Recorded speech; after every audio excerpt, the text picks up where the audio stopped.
I'm Jamie Heineman. And I'm Adam Savage. We're going to find out what happens when you strap a rocket to a 67 Chevy. Oh, yeah.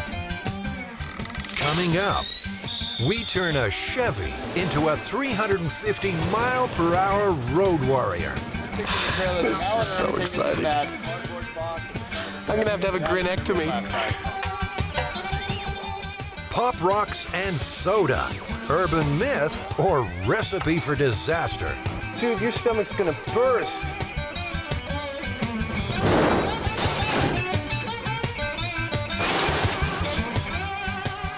Here on Mythbusters, we're not just going to retell the stories. Small pin. We're going to put them to the test.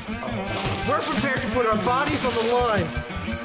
There's just one problem. Some aren't myths at all. Which one would that be? I don't know yet. So why should you trust these guys? Well, Jamie and Adam have over 30 years in model building, animatronics, and toy prototyping. They've worked in features, television, theater, and games. They can build just about anything, and probably have. This is M5, my special effects shop. Come on in and have a look around. Jamie's amassed an awesome collection of tools, talent, and techniques. If we can't find it here, I'm trying to locate a pig's stomach. there's always Adam's eclectic collection. I come from the planet Butthead. And if that fails, the guys are backed by experts in folklore, crime, medicine, and engineering. Ow, ow, Jamie and Adam are supposed to be experts in what's real and what's not.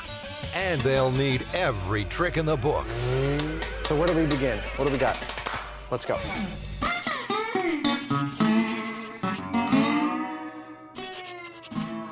This is the big one. What we have is a 1967 Chevy Impala that was taken out into the desert, and somebody had put a rocket booster on it. Now, they found out about it because there was a smoldering wreckage that the highway patrol there found. We pieced together a gentleman or an individual that had put a JATO, or a rocket assist takeoff unit, on an older model vehicle. The guy apparently was an Air Force sergeant, former Air Force sergeant. He made sure he had a long, straight road and there was nothing around. He got up to highway speed, about 80 miles an hour, fired the things off. The car had accelerated from like 80 to 300 miles per hour in a couple seconds. Yeah. There was a curve in the road, a slight increase or upgrade, and a mountain shortly thereafter. So he applies the brakes, and of course the brakes burn out. They found about 1.5 miles of skid mark. He didn't make the turn, he went airborne, and he crashed into the side of the mountain approximately 100 or so feet up in the air.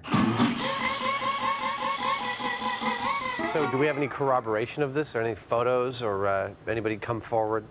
Well, that's our job to pursue that, and we need to get a hold of a 67 Chevy or something as close as we can to it, and need to get a hold of a JATO or a RATO, or again something equivalent to it. I foresee some wreckage, actually. Well, personally, there's so many variables here in terms of, you know, a car that's got to accelerate even to 150 miles an hour for a 35-year-old car. It'll look really cool. It'll look really cool. I mean, that's going to be big flame shooting out the back. It's going to be great. I can't think of anything more fun than doing this. No, you know what? I really can't. I first heard about the story approximately 1994 when I was, my job was a spokesman for the Department of Public Safety. I received a phone call from a local reporter asking about a Darwin Award that was on the internet. The way the story read was that the Arizona Department of Public Safety, or the Highway Patrol, was the ones that did the investigation on it. I thought it was a very real possibility that it could have happened, because Arizona is home to several air bases. Thus, military personnel could have gotten a hold of a JATO unit to use in this fashion. JATO, or Jet Assisted Takeoff, has been around since the Second World War. We should call them RATOs, because each canister is filled with solid rocket propellant. A single unit puts out 1,000 pounds of thrust for 12 to 15 seconds. Up to 8 JATOs are used when large military aircraft are operating with heavy loads or from short runways.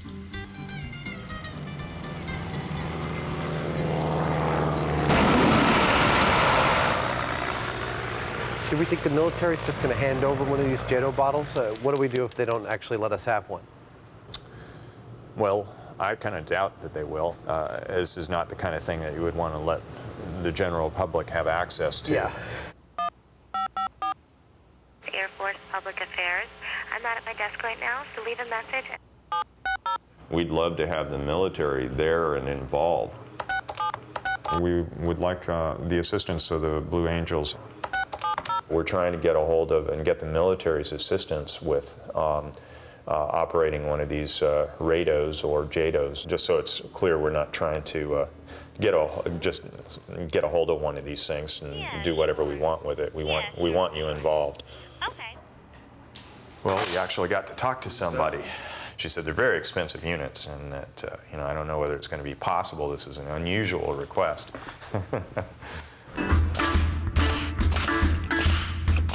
Most good urban legends have good details, names, places, dates. In this case, often it's a Chevy Impala that the man was driving. So we need to find a '67 Chevy. I wonder where we're going to do that. Well, I picked this up at a flea market, actually. This here is a '67 Chevy Impala. That's our goal. Yeah. Hopefully we'll be able to find a junker, something with a crappy body.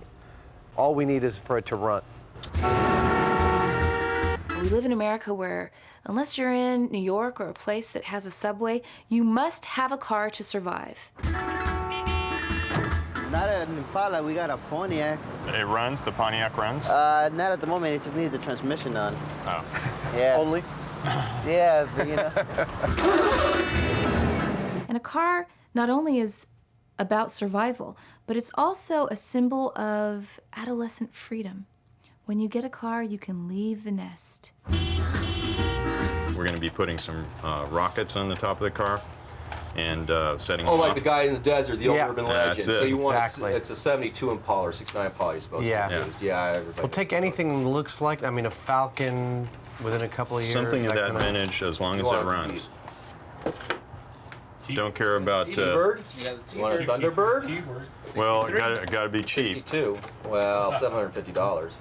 That's let's have a look very at it. plausible. It's also a symbol of sex. This is where a young man can have his first sexual experiences in this car.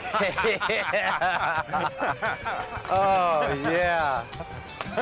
That's the we're done. I'll be kind of ashamed to destroy it. We don't have to destroy it. Oh, that's so beautiful. Oh my God, I'm loving this. Oh, look at that. Wow. Oh, this automatic windows. Oh, yeah. Is that your premise, though, to do that urban legend? Yeah. Why don't you should get a Chevy, because I always heard the story with the Chevy. Because I always understand it'd be like a 69 to 72 Impala. Okay. Chevrolet, the beautiful shape for 1965. The Chevy Impala is an ideal candidate for urban legend status. It was first introduced in 1958. From the start, it was a prestige car within the reach of the average American. A completely new look time cannot wash away. By the end of the millennium, sales exceeded 13 million, making the Chevy Impala the most popular full-size car in American history. See the beautiful shapes of Chevrolet for 1965 at your Chevrolet dealers now. We need it to run. Need it to run. This Needs one it. may run. It's got a bomb motor in it. What do you mean? You're gonna put rockets on it? It'll go. We're going to destroy the car. Of course you are. That's half the fun. Thank you anyway. Thanks very much. No problem. Despite its popularity, the Impala is proving as hard to procure as JATO rocket.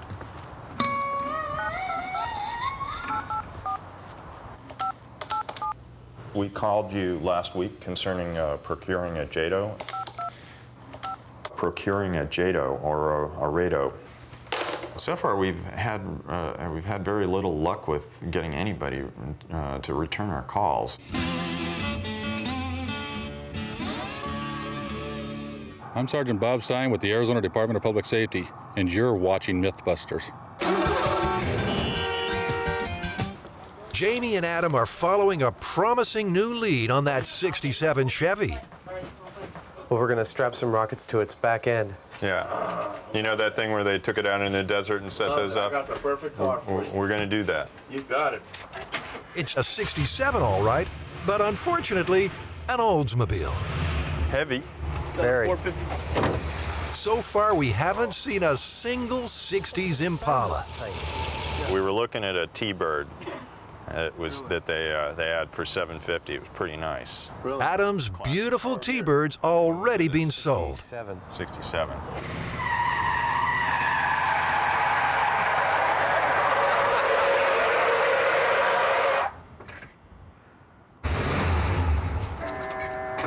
This is your car if you want a car to put a rocket on. She's fast. Just as we've given up hope of finding our car in time,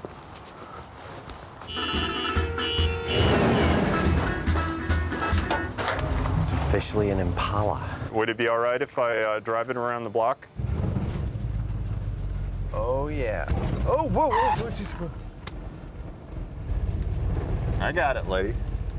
it's a working 66 Chevy Impala with some decidedly non-standard features.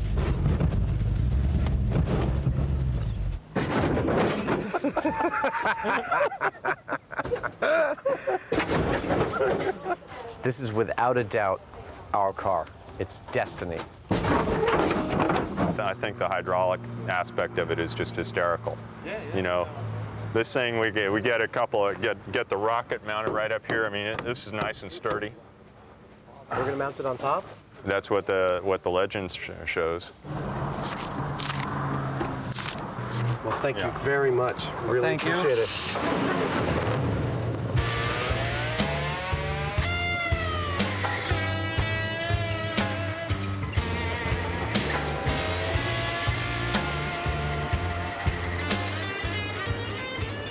We are 8.5 miles from where we bought the car.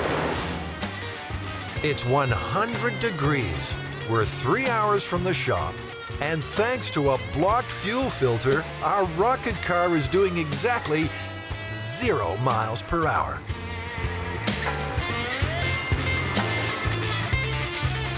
Thank goodness Adam's got the gold breakdown package.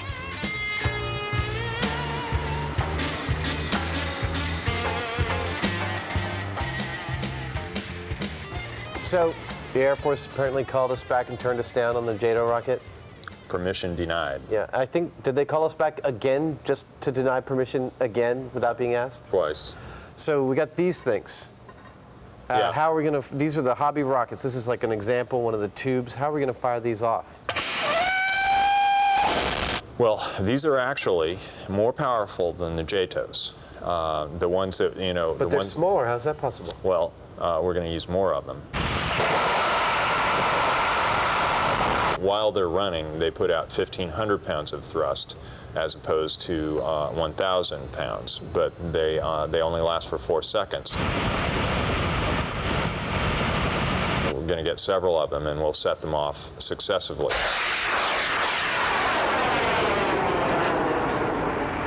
So we're going to put 3 of them on, and we'll probably put them on the car like this. We have a qualified operator that you have to have a license a federal license to be able to purchase these things and operate them. I would hope so. Yeah, and so we're going to have those guys set them off, and so that's what it's going to look like. yeah, that's essentially what we're going to do. We'll have to reinforce it and everything. That's all fine in theory, but it's an awful lot of power to put on the roof of a junker.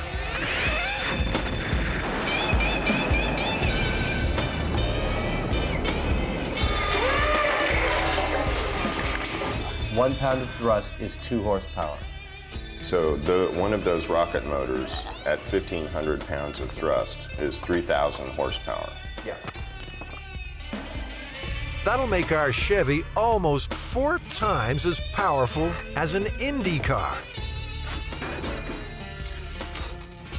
Think of putting another car on top of this car. It's that kind of weight that's up there. So we want to probably build some kind of steel cage within the car's body to support this. Yeah, we need to have. We don't just want to like tie strap it to the roof or anything. Yeah, that would be a bad idea. Could probably rip the roof right off the car. Oh, how about that? There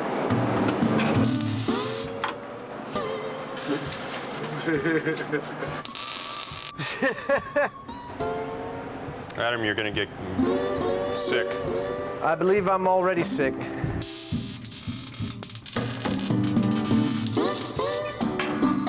me the fire extinguisher. What the? This time, it's no joke. The fire's burning through the hydraulic lines. That sawdust with the hydraulic fluid's a nice little kind of wicky thing. Yeah. Wiki. I was thinking that we would drill up through here and bolt the top frame onto here. With this design, the whole roof structure becomes part of the rocket rack.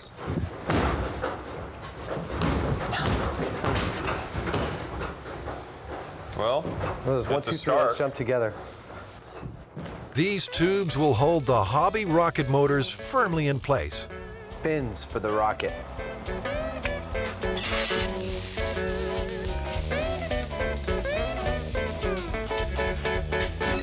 Now, it turns out besides this legend, other people have strapped rockets to cars before, haven't they? Yeah, there are world speed records that have occurred by using this. In 1965, Walt Afrons built the first rocket-powered land speed car. Wingfoot Express 2 was initially designed with 10 JATO units, but that wasn't nearly enough. 25 rockets eventually blasted the car to an unofficial top speed of 605 miles per hour. Of course, you have to remember that those are unusual cars. They're usually very long and they're basically built like for rocks this. with wheels. Yeah. So this also begs the question, where do we fire this car off? There are some lakes, dry lake beds to the south of here towards LA, so we'll probably try one of those first to see whether we can get access to something like that. Jamie's having second thoughts about getting behind the wheel. If this behaves like the legend says, we're going to have a 3,000 to 4,000 pound projectile out there. And I guess the other thing that I thought, with that in mind, if we do lose control of it, obviously we don't want to be in the car. So we're probably going to... You don't want to be in the car? I would love to be in the car. But I think you should drive the car. Well, I think I should too, but we've radio-controlled cars before, and it's a lot of fun. Oh, so we'll make it radio-controlled? Yeah, I think that's the safest way of dealing with it. Oh, that's the coolest toy ever. Yeah, it's a big kid's RC car. You want to do it? It's not quite as simple as a radio-controlled toy.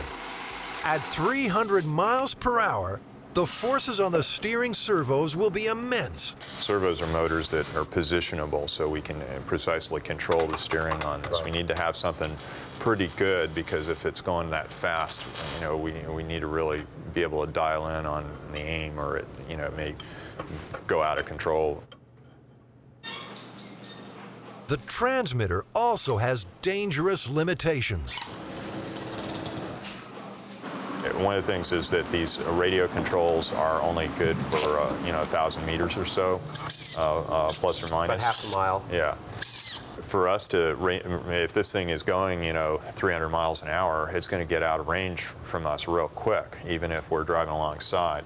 So we're probably going to have to think of ways of either getting we're going to have to go out and rent a really, really fast car, or we'll have to get a helicopter. It'd probably be the safest way of dealing with it. I'm going to try and start it. All right.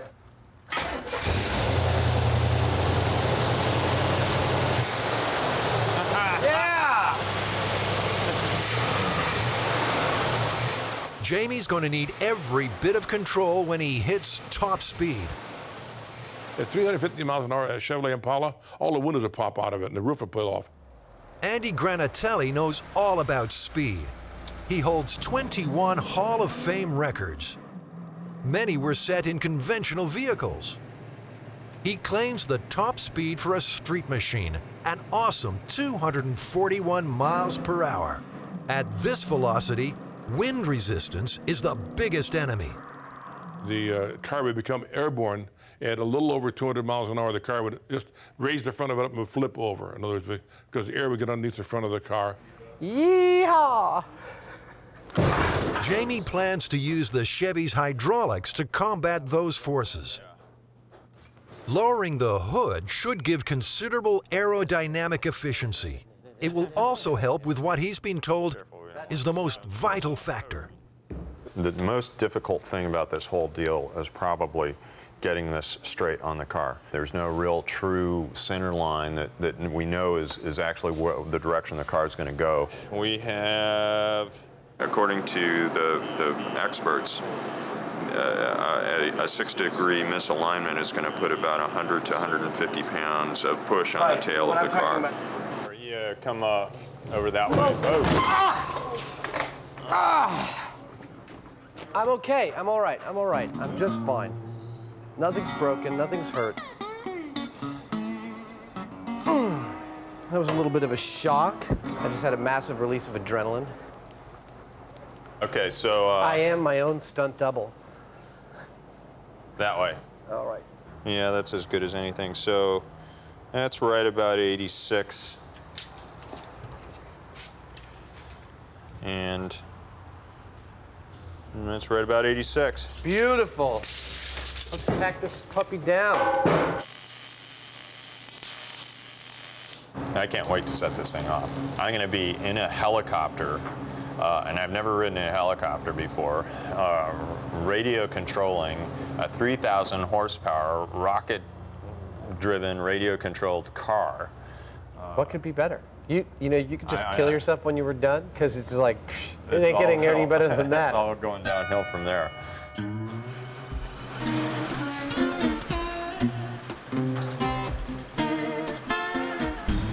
Hi, I'm Andy Granatelli, and you're watching Mythbusters.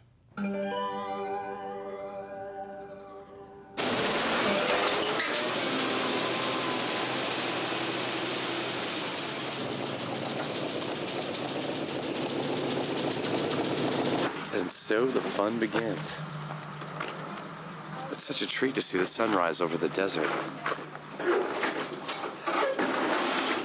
What am I saying? It's a treat to fly over a rocket car in the desert.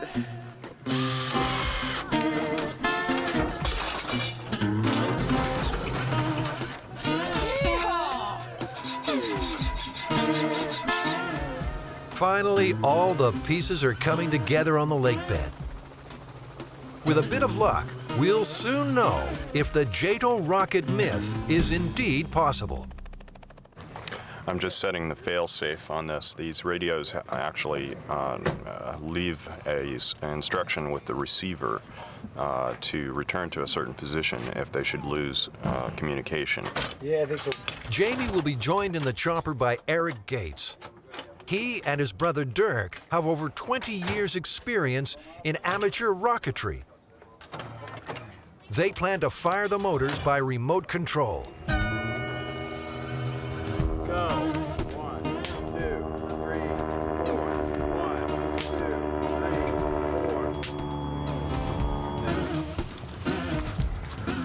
3, 4. Jamie's going to do a dry run in the car. The rocket guys, I think, are going to do a test fire, so all systems are good. I expect it's probably about an hour to actual firing.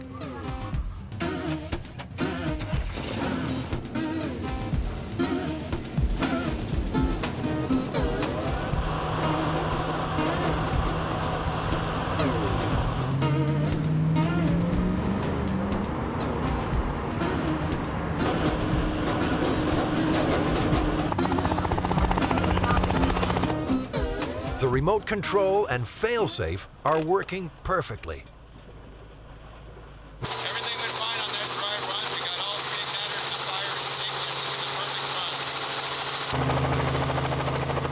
Well, you know, I'm not at all happy. The reason being that that unless something goes wrong on the first test, it makes me nervous because that means something's going to go wrong later. How you doing? Adam Savage. If this new visitor is right, Jamie may just get his wish. I looked at it, the mount's not strong enough, number one. The mount's not straight either. We warned them about straightening the mount. It's got to be dead straight or it'll steer the car all the time. George should know. Not only did he work on the Apollo program, he's conducted numerous speed trials out here. 8 points welded into the frame of the car. I hope it works. I mean, you know, because I don't want you to dig up my leg bed. Not exactly comforting words for our final briefing. The helicopter's going to do a pass around just like we did the last time.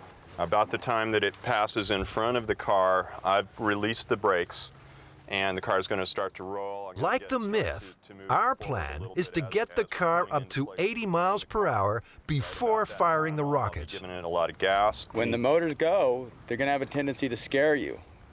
So when you're hearing the 3, 2, 1, brace yourself, don't veer. You sound like a jet engine. It's going to get a 15-foot flame out the back. 15. Yep. Is that when the rocket fires, is it going to cause the... We don't know. We don't know. The car might end over end, whatever. You want to be far enough away that you have, you know, several seconds. Cool. And if you do, a general rule of thumb with that kind of thing, if you do see something coming at you, go off at right angles to it. Don't try to outrun it. The crew are not the only ones who'll be keeping a close eye on the rocket car. It seems to have attracted the interest of security at nearby Edwards Air Force Base. Let's have a good bird, man. Get your game face on. Good luck.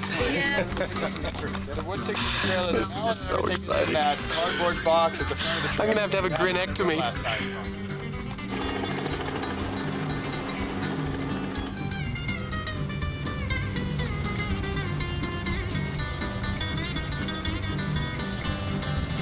Green light to go. They're starting their circle now. Brakes are coming off. We are a go. Nothing's happening. We're aborting? Yep, we're aborting. We are aborting. We are aborting. Copy that. Copy that. Let's abort the whole thing. Okay, helicopter's coming in. Doesn't it go through the inside? So how do you get it? Looks like the car's old gremlins are back to haunt us. With all the focus on horsepower and thrust curves, we never did fix that fuel problem. The problem is that this is an older car, and we've been stirring up sediment in the bottom of the tank, and it's gotten into the fuel filter and clogged the fuel filter. All we have to do is pull the filter out and flush it out once in a while. And we should get a good run here soon. That sort of answers my need for a small failure. I'll accept that one as a small failure.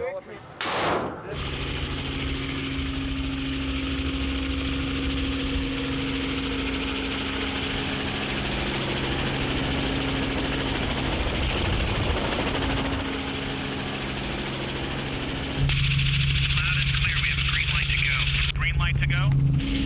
Car's starting to roll. Okay, we're in line. Okay, coming out of full throttle. I'm coming hot with the electronics. All right.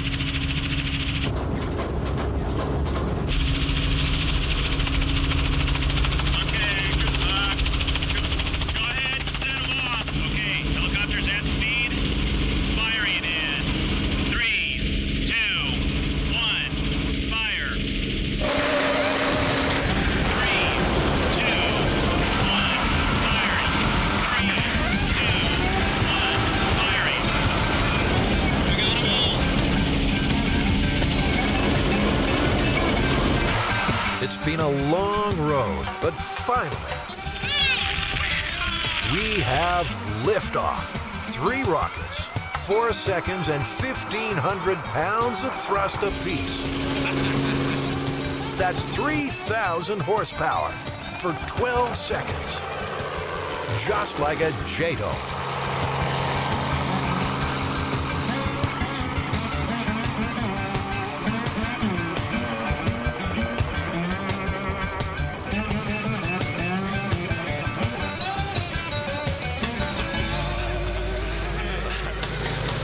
That was hysterical. That was absolutely outrageous. What kind of speed do you think it got to? I don't know. The helicopter was having trouble keeping up with it. The chopper's top speed is 130 per hour. Hey! Ah! That was beautiful. We lost track of it. Oh yeah, we couldn't keep up with it with the helicopter. It just once those suckers lit, it just like. It's one thing to see him go up, it's another thing to see him go horizontal. Leave you guys in the dust. Just the dust trail from the car is so beautiful. I was quite impressed. I was hoping it would go good, and it did. You know, I was a little apprehensible, but no. Jamie did his homework. Over the years, many have claimed they were the inspiration for this story. For those who really tried it, the results were the same. In 1957, Dodge was filming an ad on this same lake. They replaced the gas tank with a single JATO bottle. The car topped out at 140 miles per hour. So, Jamie, given the structure of the original myth that the guy ignited the rocket, accelerated to like 350 miles per hour, supposedly hit the edge of a curve of the road and was airborne for several seconds before hitting the side of a cliff, do you think it's possible? Didn't happen. Yeah. They'd have to have at least around 4 times the power that we did. Back in '46, Andy Granatelli and his brothers did just that. They put 8 JATOs on an Indy racer. The explosion was horrendous, and the thrust was such that you couldn't believe it.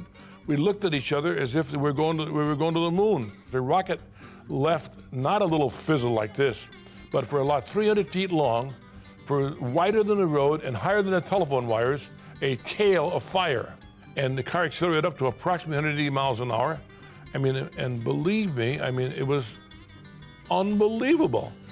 Andy's antics may well be the origin of the JATO myth. One thing's for sure, we can all quit calling the Arizona Department of Public Safety.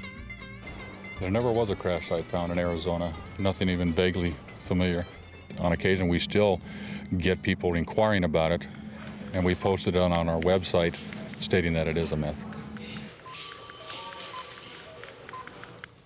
That was a lot of fun, though. Yeah, it was great. Just those few seconds being in that chopper, right trailing behind the car, seeing those things set off, it was indescribable. Just seeing that car kind of go. I mean, it was beautiful. It was gorgeous.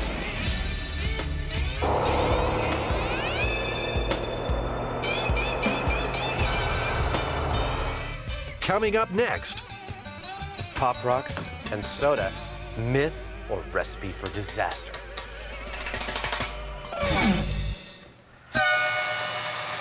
I'm Jamie Heineman. You're watching Mythbusters.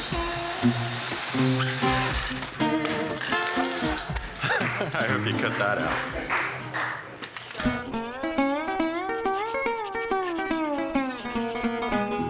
So do you remember Pop Rocks? Yeah, they were invented in 1956, the year of my birth. Really? Yes. The legend we're approaching now is the legend that little Mikey from the Life Cereals commercial. I remember it so clearly. The kid goes, "Let's get Mikey to try it. He won't eat it. He hates everything." Whatever Mikey could eat, everyone could eat. That was the idea. Anyways, Mikey at one point becomes a teenager. He ate 6 cans of soda and 6 pouches of Pop Rocks. And this has some kind of chemical reaction in his stomach. And exploded, and he died. So the myth is that, you know, that a combination of 6 packs of Pop Rocks and a 6-pack of soda is a lethal combination of gases that will make your stomach explode. We'd like to determine a couple of things. We want to see how much pressure is generated by a rapid infusion of 6 packs of Pop Rocks and soda. We'd like to determine how much pressure a stomach can withstand. I've been thinking about this, and I think to imitate a stomach, the pressures of a stomach, that the best course is to use a pig's stomach, which is actually physically very close to a human stomach, which can hold about between 1 and 2 pints, generally, of liquid. I'm trying to locate a pig's stomach. A pig's stomach. Should we continue further? Is this about the size of a human stomach? I really could say. How large is it? I mean, it's obviously it's deflated, right? Like a swimming cap. What? Like a swimming cap. Like a swimming cap. A very, very meaty swimming cap. Originally, the idea was to create an instant carbonated soda by General Foods. Can I try some? Yeah, absolutely. They discovered actually that when you ate those nuggets, there was like a sizzling or popping sensation in your mouth. I'll tell you, it's been 25 years, but I know exactly what this is going to feel like. Have you had them before? Long time ago, yeah. All right. And in 1975, they decided to launch Pop Rocks, as we all know Pop Rocks. It's kind of gross. The difference between normal candy or normal standard hard candy and Pop Rocks is that when the candy actually is still like melted, you put carbon dioxide under certain conditions of pressures that I believe is 600 psi.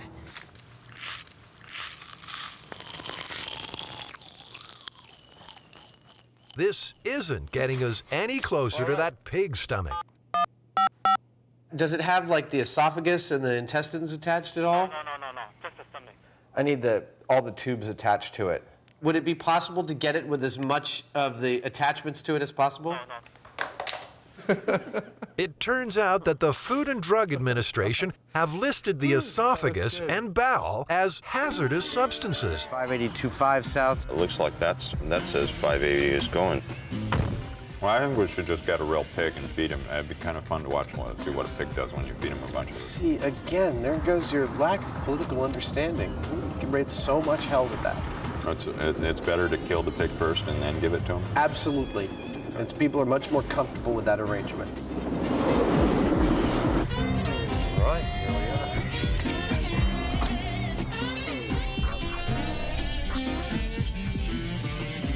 are. 4 stomachs. Terrific. That's them. The specific instructions on the thing, complete with esophagus and intestines. It's actually becoming a reality. That's one important mission accomplished. Yummy. That looks like right out of Aliens, doesn't it? Looks like I can feel. All right, yeah, I've got my finger all the way down in there. So that's I don't know which one's the intake and which one's the output. The worst part is the breath coming out of here.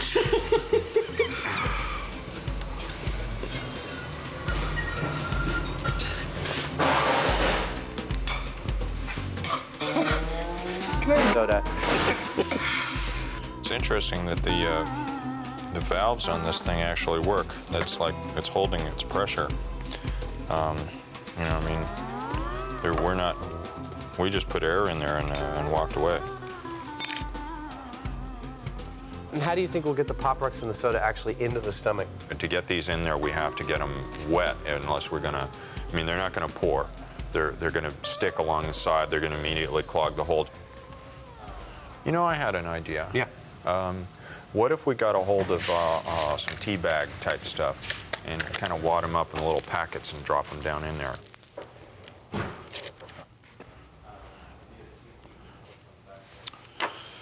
It's too big. Well, the packet's not going to work.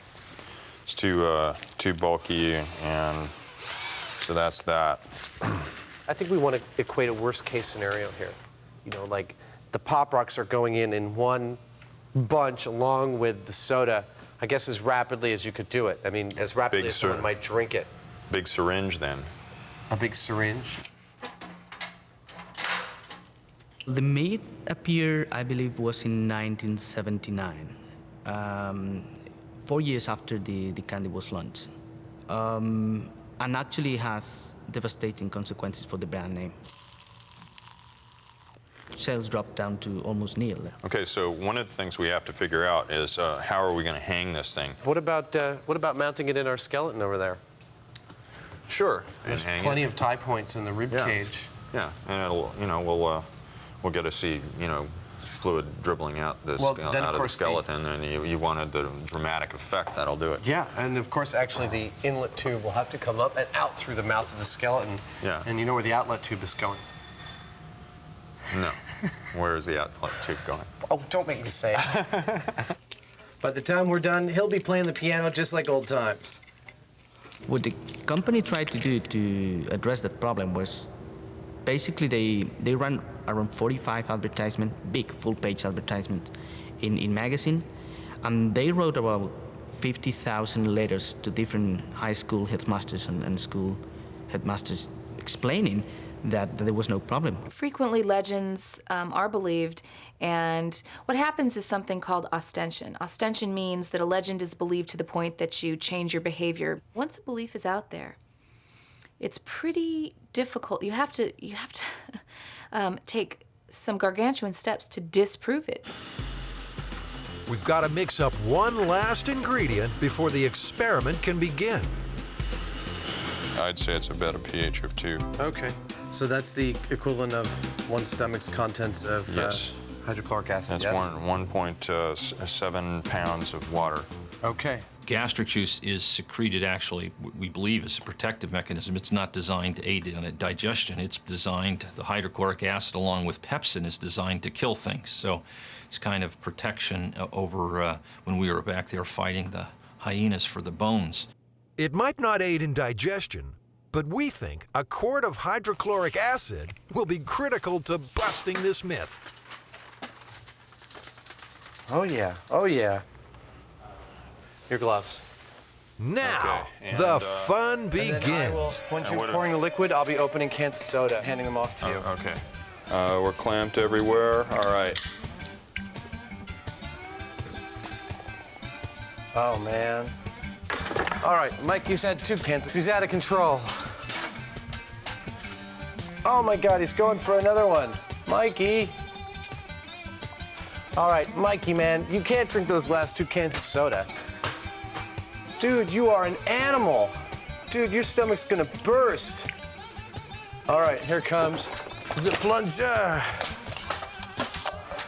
Slow down. You didn't drink it that fast. Listen to that. You can hear those Pop Rocks going for it. Well, that's pretty impressive. Oh, there goes a burp.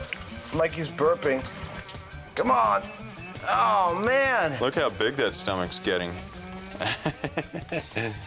All right. It's more or less got it. All right. Wow. Okay, I wouldn't have called that he could drink all that soda and Pop Rocks at once. That's huge. That's like 3 times the size of what it was. We're not reading any real pressure in here. By its nature, the human stomach is a capacitance organ. That means it's designed to stretch. Receptive relaxation is the concept in human physiology, so it will relax and stretch up to some limit. So my guess is Mikey's feeling a little ill right about now. I know I would be. Do you think we should give him some time to digest? Sure, why not? You got 2 built-in vents, one on either side of the stomach, that should be the places that this air goes if you reach those kinds of pressures. Even with time for digestion, the Pop Rocks and soda just don't produce enough gas. We put 6 cans, about another, almost a liter of acid, 6 doses of Pop Rocks. I can still hear it, can't you? You can still hear it crackling. Yeah, Pop Rocks are going. So, does this myth contain any elements of truth? The human stomach clearly can rupture. There's no question about that. You can get rupture in blunt trauma, automobile accidents, for instance. It's starting to get kind of special in here. from a olfactory standpoint. After a quick reset, we're going to try and see if we can make our pig's stomach explode. Who the hell could be calling me? I can't answer that. I'm tying a pig's stomach into a skeleton. Clamp. My name is Fernando Arguis, Vice President General Manager of Pop Rocks Incorporated, and you're watching Mythbusters.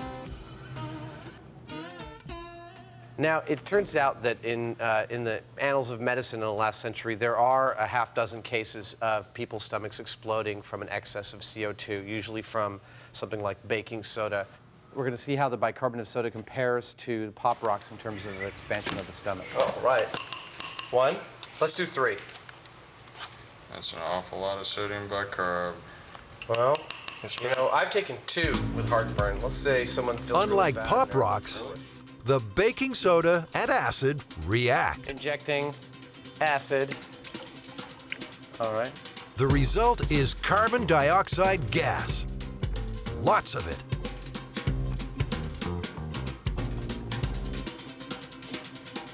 Okay, 1 down. Yummy, and good for you. The single most popular food item in the United States.